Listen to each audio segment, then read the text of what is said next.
Welcome to another QuickFormational. I'm Sean Pennington. I'm the CEO of Solomon IT, and this week we're going to continue going down the train track of what it is that MSPs do. Now, last week you heard from an AI persona talking about advising and consulting and all those fun little things. But this week we're going to start going down a different train track of security. And the first one on our list is secure DNS. Now, we talked about DNS a while back, and you can go back to that video to learn a little bit more, but I'm going to give you a really brief run through. DNS is like the yellow pages for the internet. And there are two types, unsecure and secure. Now, unsecure DNS will let you get out to pretty much anywhere you want to. We're talking Google and your internet service provider. Their DNS servers allow you to pretty much hit anything, anywhere, because they want to track where you're going and then sell that data.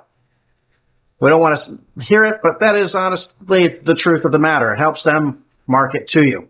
A secure DNS, they may or may not do that, depending on the service and how it's set up. But the big part about it is that a secure DNS is going to help to mitigate your ability to go out to nefarious websites and malicious servers, payload download servers, command and control servers. These are things that are really bad for businesses to go out to because it opens them up to the possibility of various threats.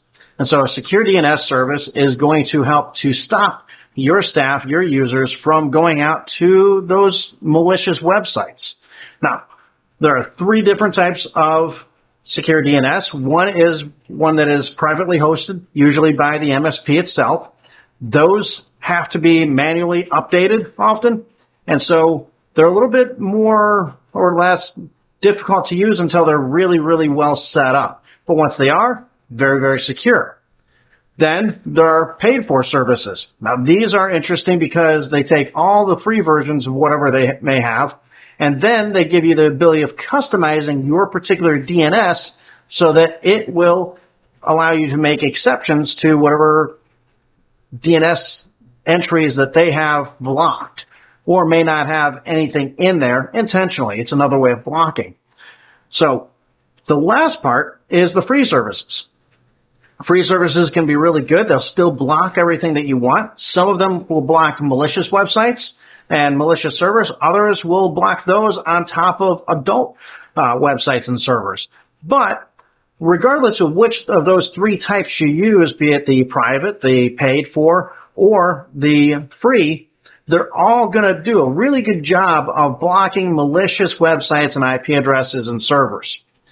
So a good MSP is going to be using some type of secure DNS, whether they're using one that's provided for free, whether they're selling one that is a paid-for service with customizable entries, or whether they're hosting their own and then also allowing for those custom entries. But regardless of which way you go, you want to make sure that you are using a secure DNS of some sort, and that's what a good MSP does. So, once again, what do MSPs do? We help protect our clients, and one of those ways is by implementing secure DNS. I'm Sean Pennington with Solomon IT, and that's this week's QuickFormational. Happy Friday, and have a great weekend.